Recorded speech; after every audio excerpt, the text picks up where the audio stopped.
ball above his head, being hawked by Scott Path. There's Scott Skiles. Big rebound by Kenny Barlow. The Irish have a chance to go in front for the first time since the first period. And a foul called on Barry Peterson. Number 2 on Barry, and the second against the Pilgrims here in the second half. There's a nice pass here by Scott Path. Shelton Smith is under. Here's the foul on Peterson right there. Last time the Irish led, Joe, was 12-10 with a minute and a half to go in the first half. So they got a chance now to tie it and go in front for the first time since then. First period, I should have said. Shelton Smith now 1 out of 3 from the free throw stripe. He's a 66% shooter. Had a high game of 22 points against Indianapolis, Washington this year.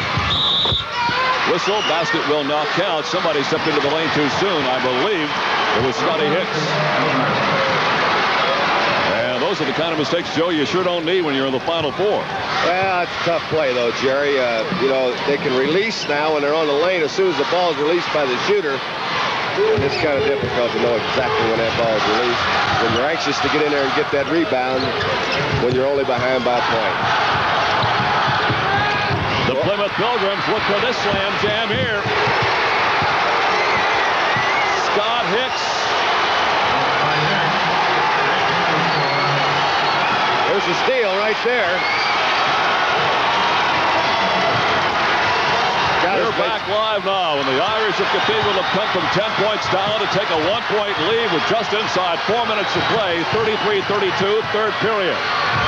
They force it to Jamie Johnson. He had it knocked away, but a foul is called. It'll be on Scott Hicks.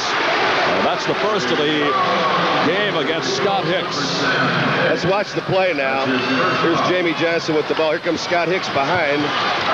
And right there he is on the arm. Nice call by Bob Marcinek there. If you're wondering where Ron Sissel is, he picked up his 4th personal foul a couple of minutes ago. He went out of the game, and 6'4" sophomore Jamie Johnson came in to replace him. He has the ball right there. They give him the 15-footer, and he hit it. Plymouth has done an outstanding job of knocking that ball in the hoop when they left it, when Cathedral has left them open. You know, Skiles and Wendel are their 2 scorers, but the other people have not hesitated. That's a very good job.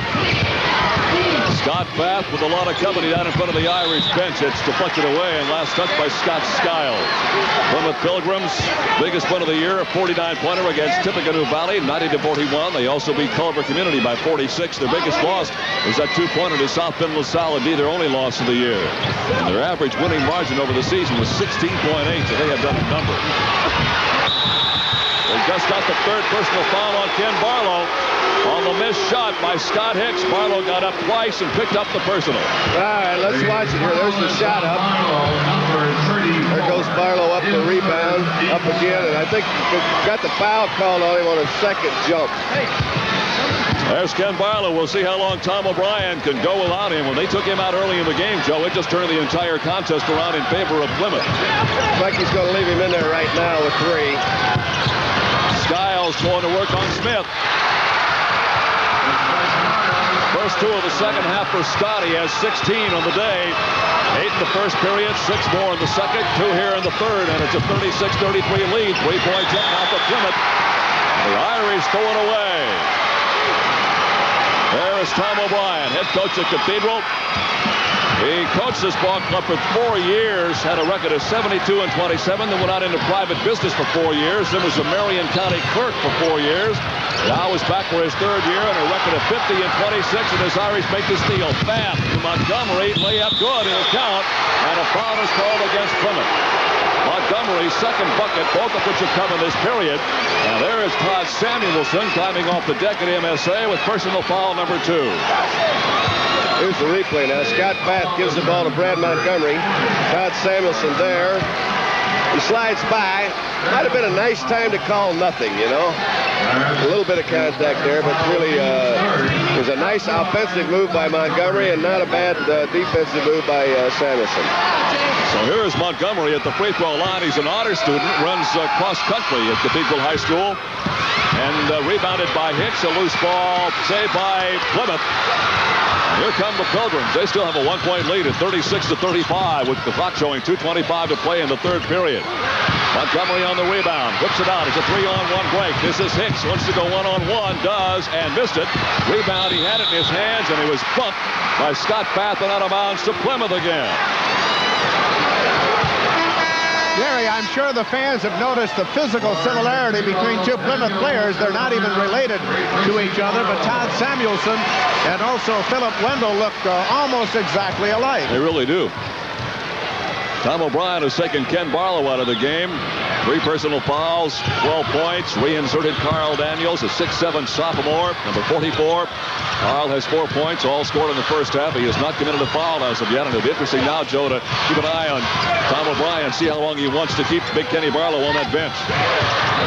I would assume he'll keep him out for the rest of this quarter. Great move by Skiles. Scott now with 4 points in the period, 18 on the day, and it's a 38-35 lead. Plymouth back in front by 3 with a minute and 40 seconds to play in the third period. Bath inside to Scott Hicks, and Joe Sexson told me at halftime when we weren't on the air, he said they got to start going to Hicks more, and Joe, they've done that. He has 6 points here in the third period. And Scott Bath has just picked up personal foul number 2, second against the ball club here in the second half. So no shots involved unless they call it a shooting foul. Substitution for the Irish, 32. Randy Knox reinserted into the lineup. 6-foot senior, played in 27 games, averaged just a notch under 2 per game. It will not be a shooting foul, a common foul. So the inbound stringer man for Plymouth is Todd Samuelson, a 5'11" junior. Out to Skiles. He's in what would be 3-point range in the NBA. Cathedral's in the zone right now because the ball was taken out underneath the basket. Other times they've been able to knock it in. Got the shot away, did Peterson, but it through the back of the iron, and the rebound out to Scott Bath. Bath right in front of the Irish bench, dropped it inside to Hicks, blocked away, and a whistle and a foul called against Plymouth. And the young man who nailed him is Jamie Johnson. He gets his first foul, and he very cordially picks him up off the deck.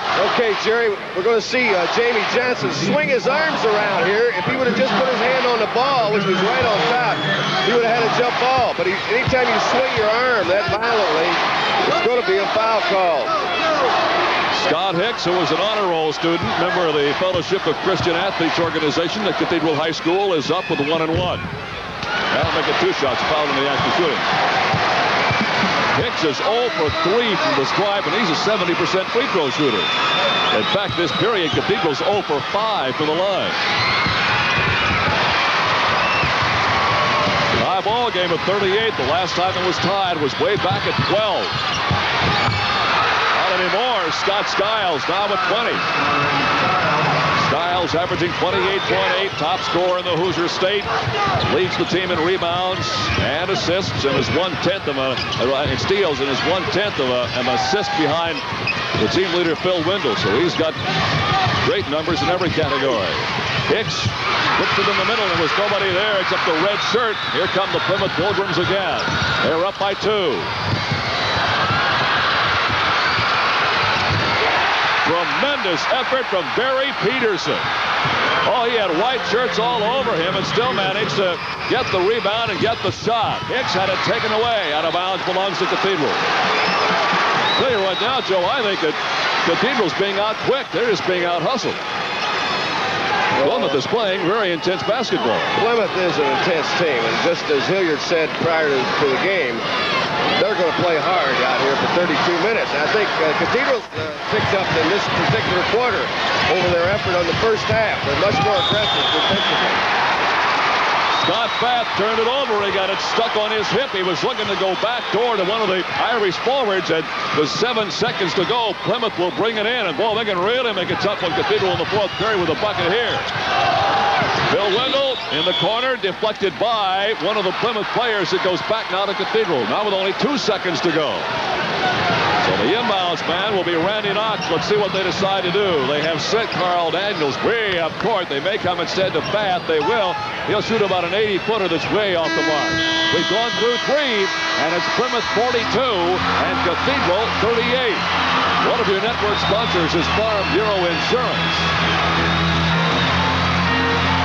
And obviously extremely enthusiastic right now as a big red ball club of hers has got a 4 4-point lead going into the final 8 minutes of the basketball game. And, well, for the first time since you and I have seen him, there's a lot of pressure on the Irish. We watch them in the regional and the semi-state. They got their backs to the wall right now. They certainly do, especially with their big guy in foul trouble with 3 fouls, Kenny Barlow.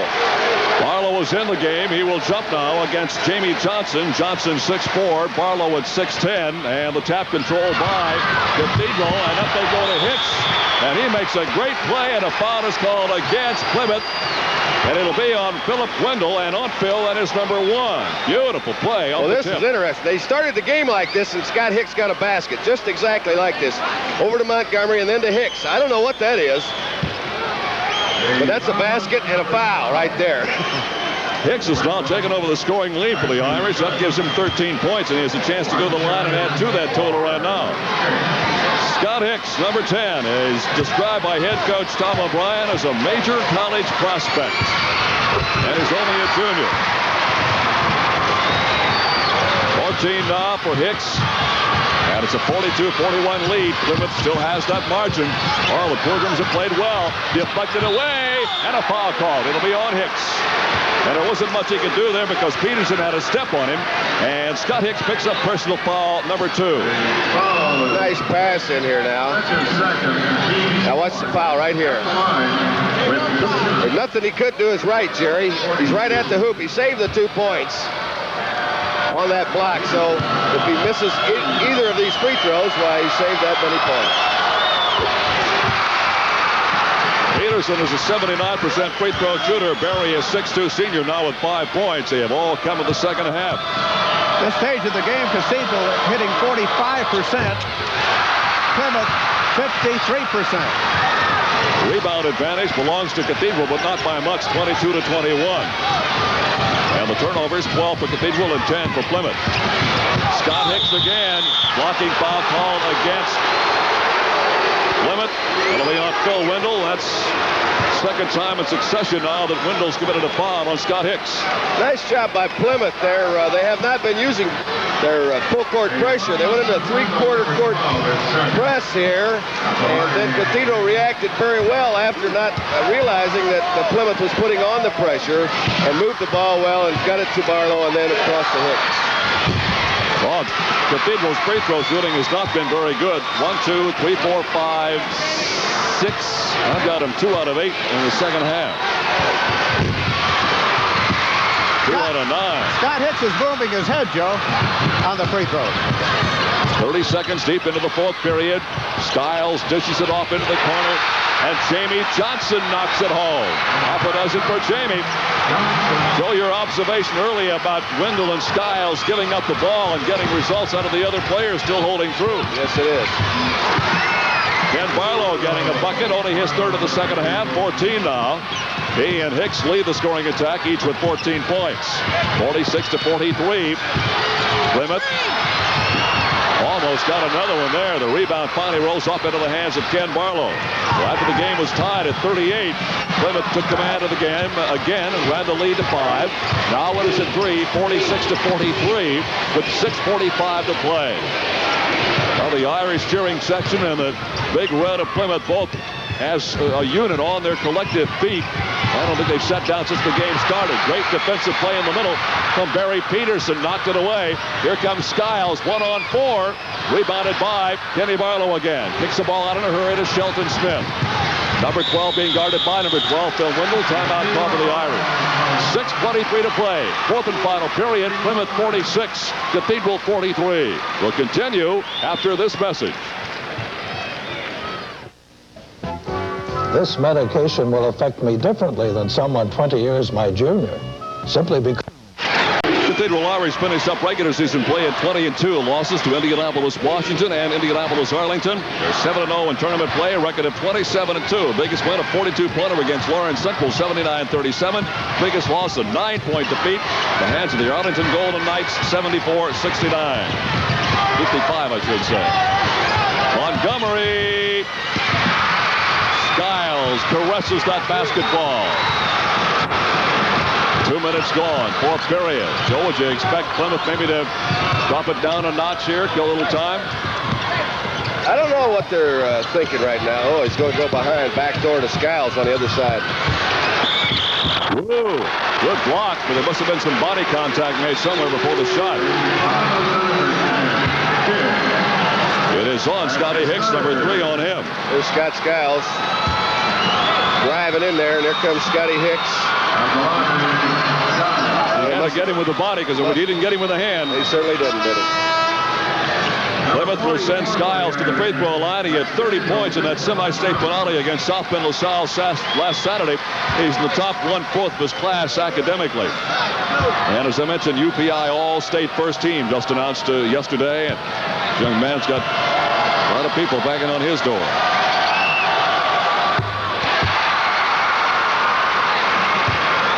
Scott now with 21. He averages 28.8. He's a 77% free throw shooter. Now 3 out of 5 from the stripe today. Hicks on the rebound. 4-point lead, 47-43 for Plymouth. They have led most of the way. Oh, sensational move from Ken Barlow. The only thing about that shot, Joe, if he doesn't make it, your big guy's completely off the floor. He's no rebounding factor at all. No, but that's secondary, Jerry, because they need to get it in there. And as a matter of fact, Scott Hicks and Kenny Barlow have been the only guys to do any scoring at all for Cathedral lately. Sensational effort from Scott Skiles. He was all but stymied twice. And now the Irish turn it over. They stepped in on the inbounds pass. Well, when it rains, it pours, and all is going wrong for Tom O'Brien's ball club right now. 5:10 to play. The Irish cheering section with very little to do at this point of the game. They are down 49-45, and the Irish could turn this into about a 6-point play. I should say Plymouth could turn it into a 6-point play. They do not, and Scott Hicks comes off with the rebound. Now let's see. Barlow sets up low. They have Carl Daniels also in the lineup, up high. Inside they go. There's no way to stop Barlow when he gets that kind of a position on you. 18 points for Ken. That's one above his average of 17-1. Cathedral back to within 2 at 49-47. Inside to Skiles. It is up. It does not go. And a foul is called. And they have tagged Carl Daniels with his first foul of the afternoon. Well, go ahead and look at it again, Joe. Has to be confusion on Cathedral's defense here because Scott Skiles can't be left alone right in there. Look at him. There's where the foul is. Excuse me, the foul is. I'm surprised he didn't power that in the basket. Unusual player, isn't he, Joe? He certainly is. I'm continually amazed, Joe. You and I talked before the game. How in the world was Plymouth going to match up either offensively or defensively? Well, offensively, they just go in and play like he's 6 foot 8 inches tall. They ignore that height disadvantage they have. They got their act together very well. That's true, Jerry, and he is very strong, as you mentioned earlier in the game. Skiles hits one and misses one. Scott now with 24. He leads all the scorers on the floor today. 4 minutes and 32 seconds to play. Fourth period. 3-point lead. Now they go inside on the alley-oop. Kenny Barlow very gingerly lays it over the edge of the rim, and Kenny now at 20. Irish have pulled to within 1. It's 50-49 with 4 minutes and 20 seconds to play in this fourth and final period. Well, they try to go back door, and very quickly Scott Batts steals it. They come now to the big man, and they got it. Carl Daniels on his 6th point, and with 4:07 to go, Cathedral goes back in front by 51-50. Now let's see how the Pilgrims react to the pressure. They had a 5-point lead about 2 minutes ago. Ron Sissel getting ready to re-enter now as starter for Plymouth. Bill Wendel at guard. Here's the one man they want to have ball. The ball, Skiles. Oh, great pass inside. Todd Samuelson to Jamie Johnson. Johnson with 8. That time the Irish defense just blinked their eyes, and Johnson had the basketball. Here's a foul called on Jamie Johnson. That'll be 2 on him. And as Hilliard pointed out, Ron Sissel is coming back into the Plymouth Pilgrim lineup, replacing Barry Peterson. Peterson going out with 6 points, a couple of personal fouls. And here comes Ken Barlow to the line. Kenny Barlow is one of the co-captains. He was named all-sectional, all-regional, all-semi-state. Last year was the top scorer, rebounder, and block shot leader on this Cathedral ball club.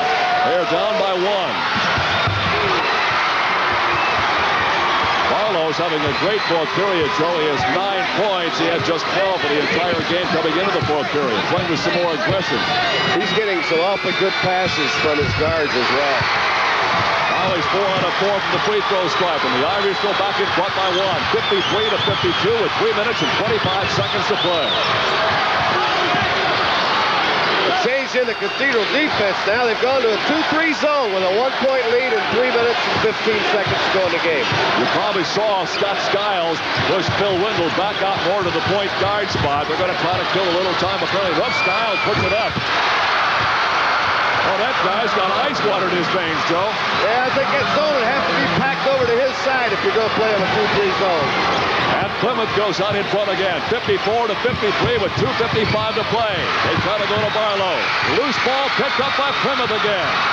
Out it comes to Scott Skiles. Skiles, the advantage on the break, ran into the defensive man. The shot is away in the corner, no good. Tapped up once, wouldn't go. The miss by Todd Samuelson, and the rebound by Cathedral again. 2:38 to go in the game.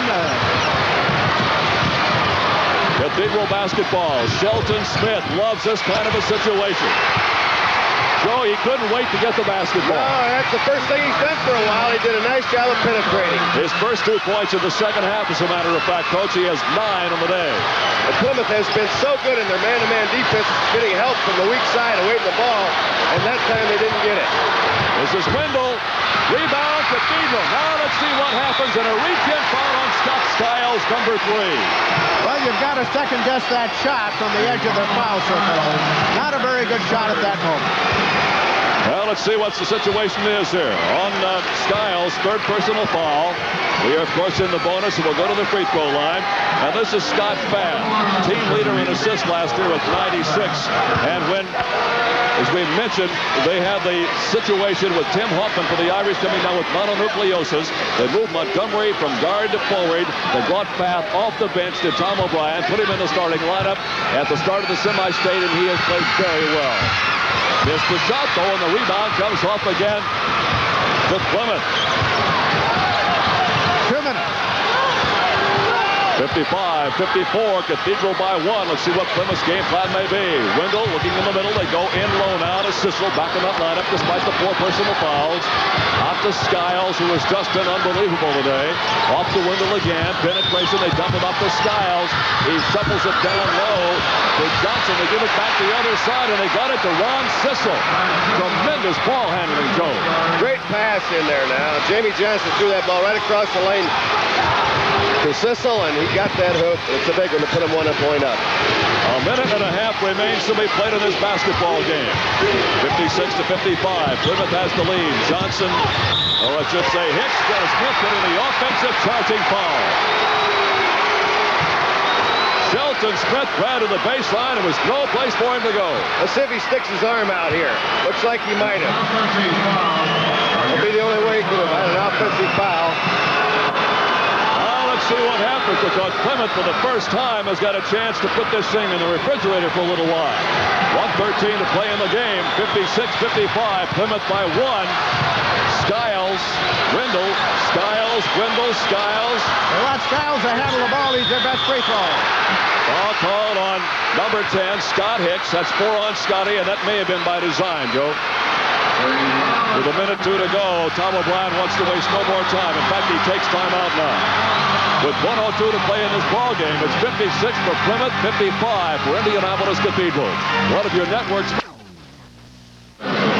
Finals of the boys state high school basketball championship as sanctioned by the Indiana High School Athletic Association. And another game to come. It's going to be hard to equal this kind of excitement. Evansville Bossy, the number 1 team in the state, and Gary Roosevelt. But that's on at least a minute 2 away. Here is Scott Skiles, good free throw shooter. Skiles hit his first 2, missed 2. Now has hit 3 out of his last 4. Scott now with 27 points. He has 7 here in this final period. Oh, this is a big one here. The Plymouth Pilgrims have now begun to really put the pressure on the Irish. They had it on them all day long.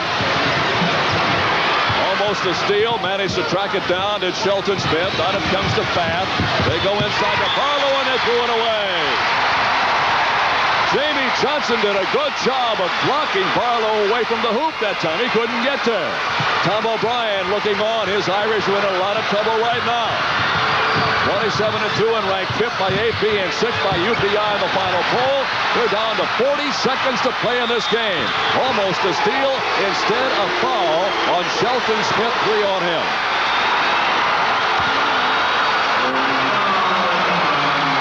Catholic school has ever won the Indiana State Championship, and the Irish thought they had a good chance at it. They've got some manpower. They got the ability, but boy, Plymouth has just played them nose to nose. Another timeout. Cathedral wants to talk some more. 36 seconds remain. 58-55. Plymouth, one of your network sponsors is Farm Bureau Insurance. Live at Market Square Arena, the clock showing 36 seconds to play in this basketball game. Plymouth out in front by 3, 58-55, and their best shooter at the free throw line, Scott Skiles.